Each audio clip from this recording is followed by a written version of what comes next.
Assalamualaikum warahmatullahi wabarakatuh.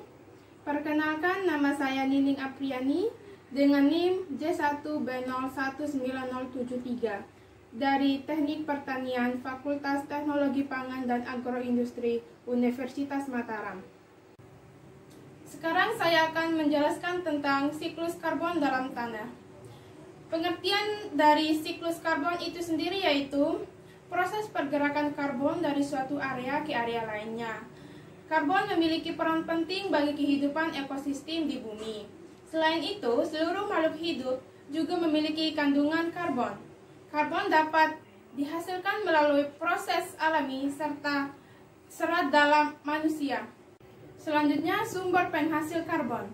Seperti yang telah disampaikan, karbon dalam atmosfer memiliki bentuk berupa karbohidroksida. Karbon dapat berbentuk akibat dua hal bentuk. Yang pertama yaitu sumber karbon dari organisme dan sumber karbon dari alam. Sekarang saya akan membahas tentang sumber karbon dari organisme.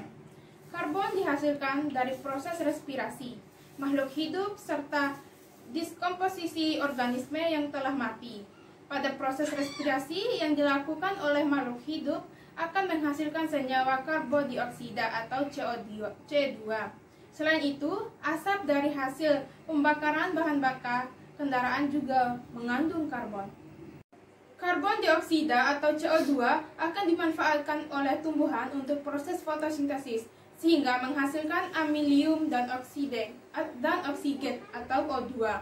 Oksigen adalah senyawa penting yang dibutuhkan oleh manusia dan makhluk hidup lain untuk bertahan hidup. Yang kedua, sumber karbon dari alam. Aktivitas dan alam juga menghasilkan karbon. Di antaranya adalah ketika terjadi peristiwa kebakaran hutan dan erupsi vulkanik pada gunung berapi. Selanjutnya saya akan membahas siklus karbon pada makhluk hidup. Siklus karbon pada makhluk hidup merupakan proses dua langkah terkait fotosintesis dan respirasi. Tumbuhan hijau yang melakukan proses fotosintesis pada siang hari akan mendaur CO2 atau karbon dioksida menjadi O2 atau oksigen dan zat gula.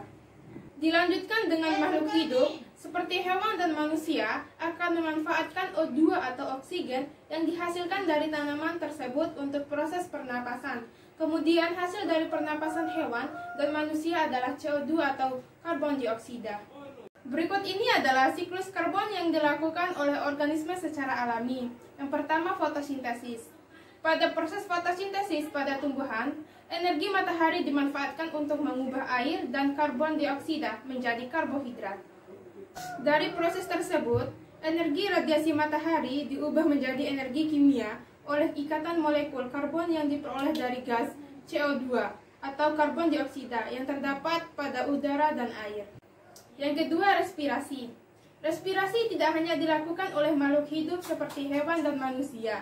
Respirasi pada tumbuhan merupakan proses kebalikan dari fotosintesis, di mana proses ini terjadi di stomata dan mulut daun untuk mengubah bahan makanan tumbuhan menjadi energi. Selanjutnya saya akan membahas siklus karbon pada iklim. Daun karbon akan memastikan konsentrasi karbon di atmosfer, laut dan permukaan bumi tetap seimbang. Sebab jika terjadi jumlah berlebihan akan menyebabkan ketidakseimbangan dalam keseluruhan siklus di bumi. Jumlah karbon dalam bentuk karbon oksida pada atmosfer yang berlebihan akan berpengaruh terhadap perubahan iklim. Saat konsentrasi karbon dioksida meningkat, maka temperatur akan meningkat. Kemudian sebaliknya, jika konsentrasi karbon dioksida turun, maka temperatur bumi relatif rendah. Selanjutnya yang terakhir yaitu hubungan siklus karbon dengan pemanasan global. Seperti yang telah kita ketahui, bahwa salah satu penyebab pemanasan global adalah kadar karbon dioksida pada atmosfer yang tinggi. Akibat tingginya kadar karbon, maka suhu bumi akan meningkat karena panas yang dilepaskan bumi terhalang oleh efek rumah kaca.